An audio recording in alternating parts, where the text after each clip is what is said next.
there's been this unrelenting voice in my head. We all have this voice. It's the right or wrong voice. And a lot of times that voice guides us into comfort. And my voice guided me into comfort a lot. But I have this other voice I heard my whole life saying, hey, motherfucker, what are you doing? Nah, man, we gotta go over here. We gotta go over here to that rock pile over in the fucking corner where nobody's at. That's where victory's at. We're over in that corner. So this voice was giving me all these answers. I wasn't a real smart kid growing up, but I had this crazy voice in my head saying, over there is where the fucking answers are. And I didn't want to listen to it because over there was pain. Over there was me looking in the mirror. Over there was me being accountable for all these things I went through my life. Even though people put them on me, it's now mine to own. And I didn't want to go over there by myself, but I had to. And this voice was guiding me there. It's God, whatever you want to call it. But that's what it was in me. Life is one big psychological warfare that you play on yourself. You play on yourself, man. The most important conversation I ever had is with myself. And the shit I was telling myself was so fucked up, it was so wrong, it was so misguided. And other people start to write that dialogue for you also. And it starts to be what you say to yourself every single day. And I started creating a whole nother warfare. A whole nother battle started becoming. I was like, oh, hang on a second, Goggins. You have these tools. You have these tools. Your life was basically the perfect grounds for training for where you need to go in your life. All the beatings, all the bullying, all the, you going through learning disabilities, all the struggles. It was the absolute perfect training ground for you to go to where you need to go. And that's how I started looking at my life versus woe is me, poopy pants, kicking rock down the street mentality. It was God just hooked you right the fuck up. He hooked you right up, man, with the perfect place. You were training. You had the advantage of everybody else versus, my God, they're so above me. They came from a great family. Mom and dad love them. They didn't have to learn, they didn't stutter, they didn't struggle. Nah, man, your struggle is what made you who you are now. I grew up wanting a way out. Football was the answer. I was good, not good enough for the pros. 23 years old, jobless, hopeless, $7 to my name. Then I decided I was gonna make something of myself. A sufficiently advanced technology is indistinguishable from magic. And that's really true. If you go back, say 300 years, the things that we take for granted today would be, you'd be burned at the stake for. Being able to fly, that's crazy. Being able to see over long distances, being able to communicate, having effectively, with the internet, a group mind of sorts, and having access to all the world's information instantly from almost anywhere on the earth. This is stuff that really would be magic, or would be considered magic in times past. If you want it bad enough, you find a way. If you don't want it bad enough, you find an excuse. It's called the body weight beatdown. You don't need any weights for it. You don't need a gym membership. You don't need any barbells. You don't need any equipment. All you need is this motherfucker. That's your weight, your body weight. Last I looked, the person that finishes the race with their hand held isn't it about the, how big they are, how tough they are, their potential. It's their perseverance. Meaning it's not about the dog that's in the fight. It's the fight within the dog. Well, yeah, it's a shitty situation. I gotta go to work because I gotta pay the bills and support my family. But it doesn't mean I have to shortcut my success in what I'm doing. I'll find a way to work this out. Self-discipline is everything. And if you don't have it, I don't look at you right because I know you're capable of more. It's not discipline so much for me. It's all on you. It's all on you. The self part is what's big. We need someone to hold people accountable. Fuck that shit, man. Fuck that shit. We count on people too much to get us through shit. And we look to our right, we look to our left, we're looking for help. And if you can build that self, you can build that total accountability in oneself. And it's not about being selfish. I'm trying to create a better me. So hopefully people who are hearing this are taking it the right way, can say, I can run a mile. It ain't about running 205 fucking miles, doing 4,000, being in the city. It ain't about all that shit. Shit doesn't matter. I want you to see how fucking far you can go. And that's all it's about, yourself. And that's where it all comes from. No one's gonna fucking come to help me. No one's gonna fucking come to help me. It's fucking me against me, period. And so I had to man up. And I said, the first thing I gotta start doing is facing every fucking fear I have. No matter what the fuck it is, man. And these things would keep me up at night. No one, people who are hearing this shit, they will never really understand and grasp when you face these things and so many things, how they keep you up and haunt you at night. I had two options. To either be that 300-pound guy who sprayed for cockroaches and made $1,000 a month, and at 24 years old, knowing when I'm 50 fucking years old, I can reflect on this and think about what guy I never became, or I can totally just sack it up and fail and fail and fail until I succeed. So I started calling recruiters up. I said, I'm gonna go be a fucking Navy SEAL. Most people are missing something because they don't know who they are. They never examine themselves. They've never done this experiment on themselves. The lab rat, we're all lab rats, but you're also the scientist. You create your own self. Most people are missing something because there's so much trapped in there. I don't even want to say potential. I think that's word used out too much too. There's so much in you that God or wherever the hell you believe in, or if you're an atheist, in you that you have not unlocked. God, I feel like I'm missing something. Yeah, because it's about 75% of you is still fucking in there, still chained up, because you just didn't want to find your willpower.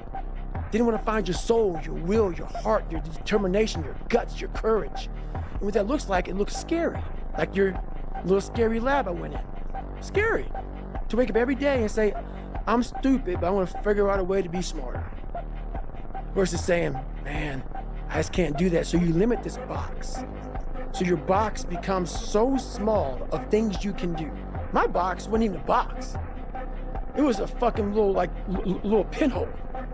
And then, through examining myself, getting some willpower, some courage, it became bigger than this table. But that's what we all do. That's why I wanted to come here today and talk to you about real shit. Not no fucking like hacks. There's no hacks, bro. It's you against you. You against you. And if you misunderstand that, you have a real problem. Real problem. I can understand you misunderstand me running down the street, shirt off, fuck this, no, yeah. I can get it. I get it. If you misunderstand what I'm saying right now today, the problem is you, and you don't want to fix it. I developed a lot of anger, and I still have it. And it will never go away. Because when you put yourself in the sewer like I was in, and please, if someone saved me, come out and announce it to the world. There's no one. There's no one. So when you know that, and then I'm sitting at a table with all these smart people who are telling me what to do and shit and guiding me through my life now, I don't need you to guide my future. I know what's good for me and what's bad for me. And for me, it took every bit of focus I could. And I know social media, that's why people love to go on there, because they want to show you the good side of life. I'm not teaching good side of life. So I had to figure out a way when I came on in 2016 of teaching you what life really is for the majority of us is hell. And so while people love to show you the cars and the house and the vacations and shit, all that's good, all that's happy. I'm gonna show you the side that I know most of you are going through. And people hide very well. I don't wanna hide anymore. I hid it for 24 fucking years. I'm gonna teach you how to be vulnerable. Because that's the only way you fix yourself. You don't fix yourself by coming out here and me selling you some fucking books. That's why I don't have them. I forgot them. I'm glad people got something from the book. I want you to learn that the only way you grow is how to look at yourself and say, okay, like I did, what the fuck I have to do to get somewhere? There was nothing good on there. Nothing. Yeah, I love playing basketball. I left that out. That's something I love to do. I don't care about that. That didn't make the fucking list. Because the list that I had to live by was the very list that was to get me at this table with you. Like, I want to see what you do when you're tired. Let me see how you push yourself. Come on, man. Get up. Get up again tomorrow. Get up again tomorrow. Get up again tomorrow. The next day. Get up. Get up. Get up. There's no luck in this game, man. It may be a little bit of luck, but the luck happens after you bust your ass. and you put yourself in that lucky situation. Luck doesn't happen. You put yourself in that situation where luck might fucking happen. And that's what people don't know. But to get there, luck ain't gonna happen. You have to put yourself in that situation, man. It takes a lot of work. If you want it, you gotta go get it. Some of y'all got this concept of what you want to accomplish. You know, some of y'all are motivated by broke. I'm broke, I'm stuck, I'm fucked up, I can't do nothing. Some of y'all are motivated by just wanting to accomplish the things that you want to accomplish. Other folks are motivated by materialistic things. It's a very simple concept. If you want it, you gotta go get it. Most things are actually significantly easier than people think they are. They just don't know how to try hard. Because the harder that you try, the easier it gets. And so it's like, if you can just learn to love what trying hard feels like, then all of a sudden it becomes unreasonable that you can't win. If you were to say, what would it take for somebody to be unreasonably good, that it would be impossible for them to not be a top 1% salesman or a top 1% content creator, and you said, what would that person need to do?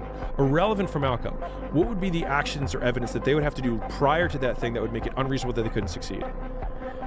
And then you do those things, what happens is you realize that it's actually not that hard because you've put so much work into it, and the bar from other people working is so embarrassingly low that they then ask you how you did it, and it must be easy. What are you willing to sacrifice, and what are you willing to give up to find every bit of who you are as a human being? And I was willing to give everything to do that. I've been to over 200 pitch meetings to pitch ideas in Hollywood. Out of those 200, they have picked 5 of them. 200 meetings, 200 show ideas, they've picked 5 of them. But you know what them 5 was? Hits. In 33 years, 5 ideas got picked. All I need is 5 hits. That's all. So when you fail, it's a part of the process. Keep going. You're supposed to fail. Shit, who you know that gets it right all the time? That's impossible. You have to fail. Matter of fact, when you fail, be glad about it. Every time you fail, you're one step closer. So every time you fail, say, whew, got that out the way. Go to the next one. Fail again, okay, I got 2 out the way. What's gonna happen is if you just keep swinging, you're gonna get a hit. A baseball player gets paid millions and millions of dollars for a 300 batting average. That means out of every 10 times he goes to the plate, he only hits the ball 3 times. They're millionaires. They only hit it 3 times. Heroes and villains always have the same backstory, pain. The difference is what they choose to do about it. Villain says, the world hurt me, I'll hurt it back. The hero says, the world hurt me, I'm not going to let it hurt anybody else. Heroes use pain, villains are used by it. You need to love pain to be an athlete. And I know, no pain, no this, whatever, all the, oh my, no, this is real. You need to love pain. However, mentally, physically, love it. You need to love it. If not, stay where you are. Pick up your damn suffering and bear it. And try to be a good person so you don't make it worse. You know, I read a lot about the terrible things that people have done to each other. You just cannot even imagine it. It's so awful. So you don't want to be someone like that. Now, do you have a reason to be? Yes. You have lots of reasons to be. God, there's reasons to be resentful about your existence. Everyone you know is going to die. You know, you too. And there's going to be a fair bit of pain along the way, and lots of it's going to be unfair. It's like, yeah, no wonder you're resentful. It's like, act it out and see what happens. You make everything you're complaining about infinitely worse. There's this idea that hell is a bottomless pit, and that's because no matter how bad it is, some stupid son of a bitch like you could figure out a way to make it a lot worse. So you think, well, what do you do about that? Well, you accept it. That's what life is like. It's suffering. That's what the religious people have always said. Life is suffering. Yes. Well, who wants to admit that? Well, just think about it. Well, so what do you do in the face of that suffering? Try to reduce it. Start with yourself. What good are you? Get yourself together for Christ's sake, so that when your father dies, you're not whining away in a corner, and you can help plan the funeral, and you can stand up solidly so that people can rely on you. That's better. Don't be a damn victim. Of course you're a victim. Jesus, obviously. Put yourself together. You guys have no idea. When you're hurt, how do you feel? You lay down, right? You take a second, you go, you take your vitamins, you do your thing. When I'm hurt, I love it. I love that feeling because it's real. That's the most realest feeling that you could ever have, is being in pain, because everything else, happiness could be fake, crying could be fake, but pain, shit, that's real. The most important question to ask is, what pain do you want in your life? What are you willing to struggle for? Anything worthwhile is going to require some degree of pain and struggle.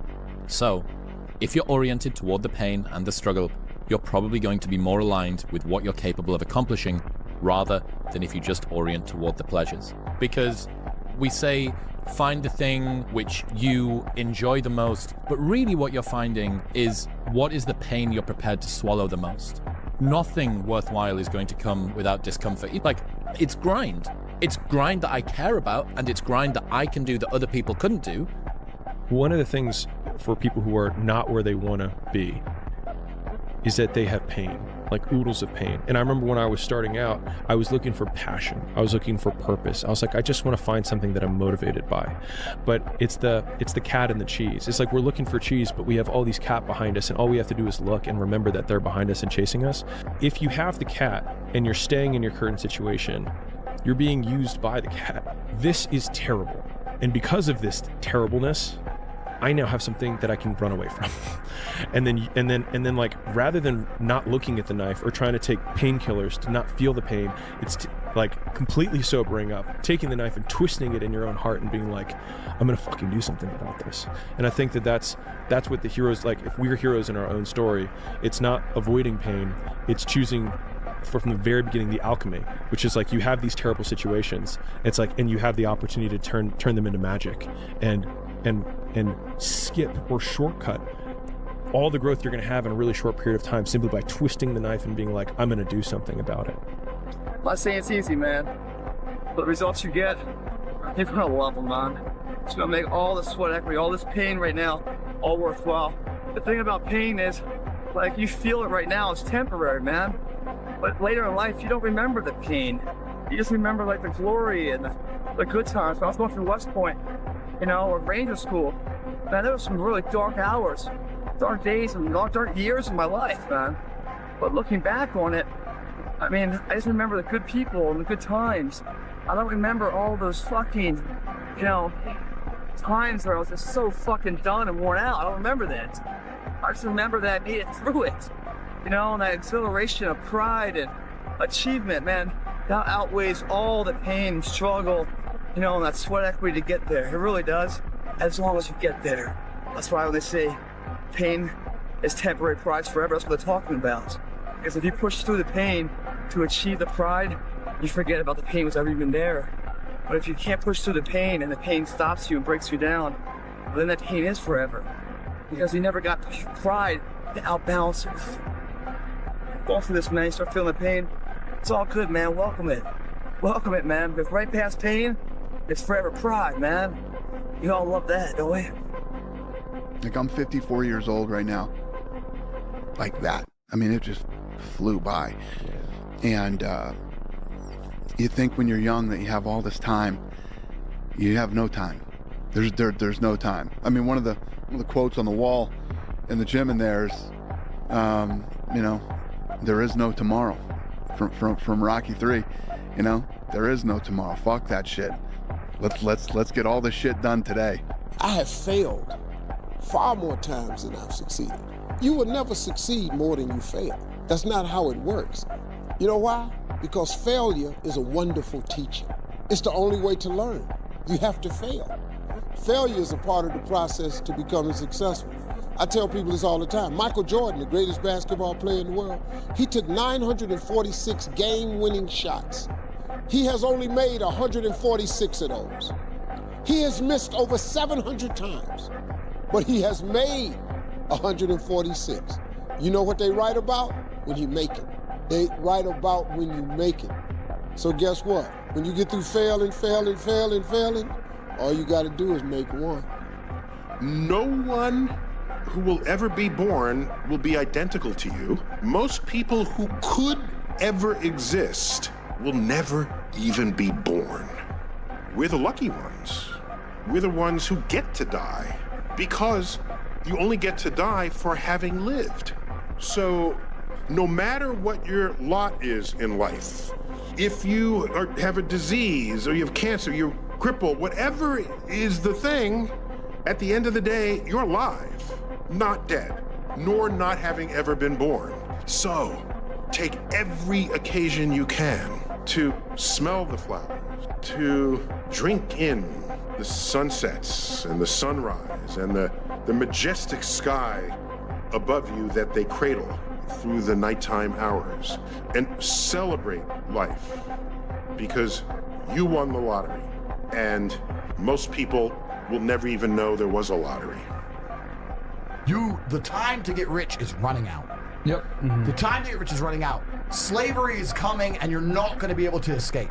I don't want to rant, but I don't think most people realize that when they're printing all this money. Tell them, Andrew. When Biden is printing all this money, say, we're going to give you a relief check. What happens when they print money from the sky is that the currency inflates, yes. right? The currency is worth less, which means it's going to take more of said currency to purchase assets. This is what's going to happen. Yep. So the rich who own the assets, the value of their assets increase, and the poor with no assets, the ability to buy one becomes harder and harder as days go on, yes. because it's so much more expensive compared to their wages. The rich are literally getting richer, and the poor are literally getting poorer in real time. Yep. Mm-hmm. You can see it happening.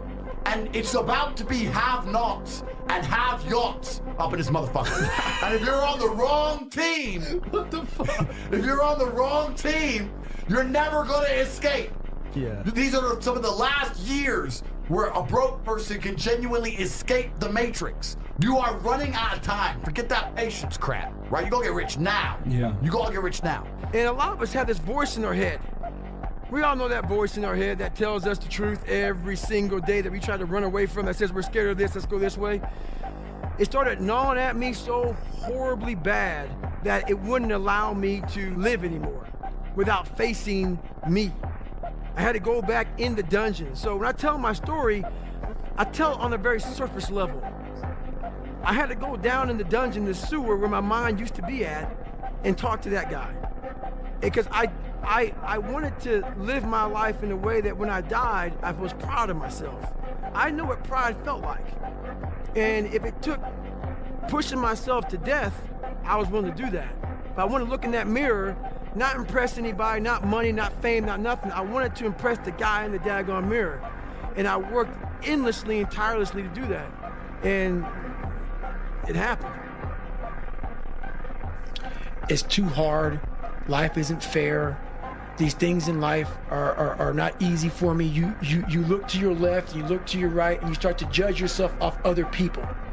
Like, if you're a female, well, she's skinny and she doesn't work out as hard as I do, and everything starts to corrupt your mind. You start to look around too much at other people and what they're doing, and that starts to corrupt your own dialogue. We are judging ourselves against too many fucking people. You have to judge yourself against yourself. And that's the one thing I started learning, man. This isn't a race against me and Rich Roll. This is a race against David Goggins and David Goggins alone. And once you can silence all that bullshit, all the outside interference and things that are attracting your mind to everything, you can then start to grow and realizing I'm stressed out for no reason. This is my own little race. This is my own timeline, and this is how I'm gonna run it. You're willing to suffer and go back in the grind.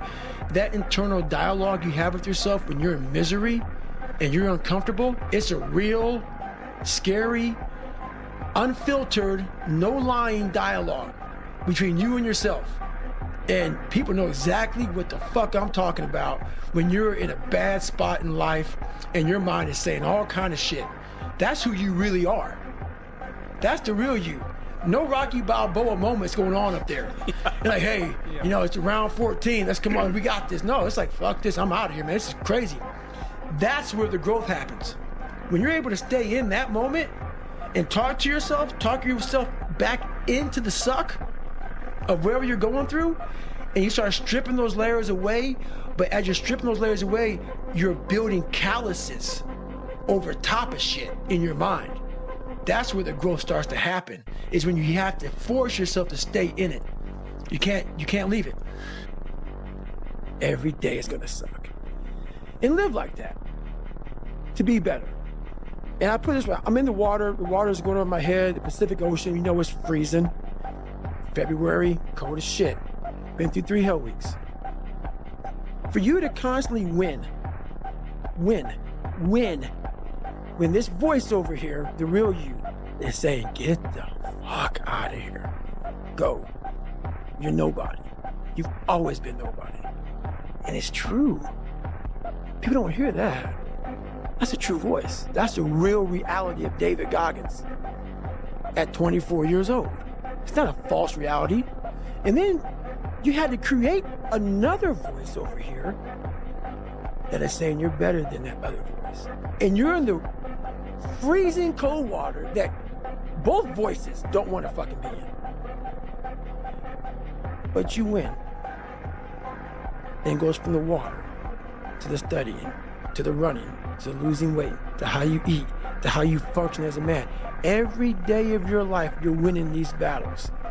And the thing about it is, you have to be really, and sometimes all the voices are telling you the wrong shit, man. But through years, not a podcast or listening to a book or reading a book, years of sacrifice, of suffering, of diligent, pinpoint fucking work on what you want to do for yourself. Not like, oh, let me just do a bunch of shit. I want to be in every task possible. No. Pinpoint what I want to do with my life. What happens is you have all these voices that are telling you you're fucked up and this could be hard, but for some reason, you put so much practice into you that you can ignore every one of them that are telling you you're not gonna fucking make it and still be able to fucking make it. Because you have put the practice in that you know this is the process. It's such a daunting task that all the voices are saying no. But you still have the conviction that I know I can do this. And that's what it took for me to get here. 30 years ago, 25 years ago, hype train. And ever since then, every voice was like, you're a fucking nut. But when you put that practice in, every day you lace them up, and I don't mean run, it's just a metaphor for life. When you lace them motherfuckers up every day, pretty soon you win. Pretty soon you'll fucking win. There's so much peace in knowing what I've accomplished and what I've done. I found peace years ago. Years ago. In the battle you find peace. When you go to war with yourself, you find a lot of peace. It's because you know exactly who you are. And that is where the peace is really found for me. It's painful to understand how much of what you're doing isn't productive. It's like, okay, 6 hours a day. It's 42 hours a week. So let's call that a work week, 40 hours a week. So that's a work week. Let's say, what's your time worth? You're a university student. Well, it's certainly worth minimum wage, because obviously, but it's worth way more than that, because if you spend a productive hour when you're 20, then you gain the benefits of that hour for the rest of your life. So there's the compounding effect of time spent when you're young. So I say, well, let's assume your time's worth $50 an hour, which I think is an underestimate, but whatever, let's call it 50. That's $2,000 a week you're wasting. It's $100,000 a year. It's like, how much better would your life be if you weren't wasting $100,000 a year? It's like, what is that over 40 years? $4 million. It's like, you're rich. You don't even know it. Quit wasting time. By your own definition. It's like people shake their heads. Like, well, I never thought about it that way. It's like, yeah, think about it that way. Don't waste your damn life. And then you think, well, why would people be resistant to that message? It's like, well, you really want to wake up and figure out that you're wasting half your life? And you know, when people do that kind of wasting, they actually hate it. you know, and I've had lots of people come to my clinical practice who were chronic procrastinators, you know, and so they're watching YouTube videos, say, but not ones that are good for them, browsing in that kind of mindless way that you do when you're not paying attention and you're trying to kill time. And people doing that, they feel bad, they get depressed, they feel anxious, they can't get away from it, they feel kind of quasi-addicted. There's this feeling of kind of internal rot and corruption that goes along with it. It's like, yeah, well, you're wasting your life. It's like, so it's painful. It's painful to recognize that. Then it's painful to think, oh my God, look how undisciplined I am. I don't know anything. I can't use a schedule. I can't stick to a calendar. I don't have any aims. I don't know anything about the world. Right? And maybe there's a part of me that's bitter because I haven't got everything already, and I'd just like to say, to hell with it. That's the recognition of the Jungian shadow. It's like that's what makes you vicious and untrustworthy. All of that. No one wants to look at that, and no bloody wonder. But hey, the alternative is worse. I'm not talented. It was life and death. Either you live or you die. Which one do you want, Tom? That was the decision. In the corporate life and in the gym. But if you want something bad enough, you can't let anybody tell you you can't do something.